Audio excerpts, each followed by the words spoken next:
Dalam tasawuf, cinta dikenal dengan istilah mahabbah. Adalah pilar utama bagi kehidupan seorang sufi, karena dasar setiap gerak dan diam adalah cinta. Tiada kehidupan tanpa cinta, dan dengan cinta, kehidupan tercipta. Cinta Allah kepada seorang hamba ditunjukkan dengan kedekatannya pada hamba itu. Sedangkan cinta hamba kepada Allah ditunjukkan dengan taat melakukan perintahnya, menjauhi larangannya, dan mempersembahkan kepasrahan total di hadapannya. Puncak cinta berakhir dengan disingkapkannya hijab Allah, dibukanya pintu, dan dipersilahkannya seorang hamba masuk ke hadirat Allah bersama para ahbab, para pecinta yang mempunyai makom khusus di hadapannya.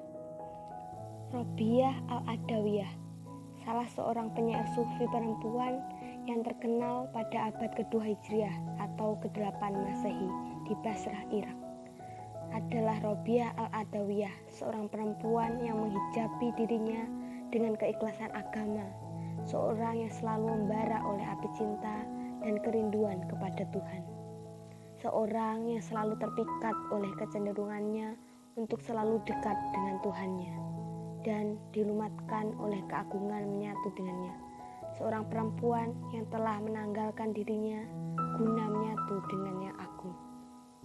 Robiah memahami betul bahwa Tuhan dunia ini juga Tuhan di hari kemudian. Oleh karena itu, jika Ia meridhoi kita menjadi yang pertama dari semua, Ia akan menganugerahi kita di dunia ini dan akan melimpahkan anugerah di hari kemudian. Konsep tentang cinta Robiah. Cinta ilahi, al-hub al-ilah. Robiah Al-Adawiyah dalam pandangan kaum sufi memiliki nilai tertinggi. Bahkan kedudukan antara mahabbah dan makrifat merupakan kembar dua yang satu sama lain tidak bisa dipisahkan.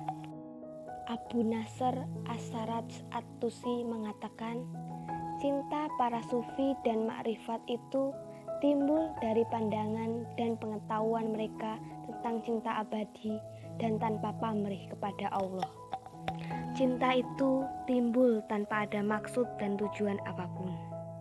Robiah mengisyaratkan adanya dua bentuk cinta. Pertama, cinta yang lahir dari kesaksian kepada kemurahan Tuhan dalam bentuk kecukupan hajat, hidup insaniah dan kenikmatan indrawi, serta kehormatan harga diri, sehingga tiada disangkal jika hati cenderung dan tergiring untuk mencintai zat pemberi kemurahan itu. Cinta seperti inilah yang disebut dengan hubul hawa, cinta karena kecenderungan hati. Kedua, cinta yang lahir dari kesaksian hati kepada adanya kesempurnaan. Jika hijab yang menyelimuti hati seorang hamba dibuka oleh Allah, maka tampaklah oleh hamba tersebut keindahan dan kesempurnaan Tuhan dalam segala hal. Pada saat demikian, secara otomatis lahir rasa cinta yang kokoh seorang hamba kepada Allah. Cinta kedua inilah yang sesungguhnya paling hakiki, karena seorang hamba tidak lagi melihat seberapa besar Allah memberikan kecukupan hajat hidupnya, melainkan sebuah cinta yang melintasi segala ruang dan waktu, serta mengatasi segala keadaan, baik suka maupun duka, baik ketika berkecukupan maupun di saat tidak mempunyai apa-apa.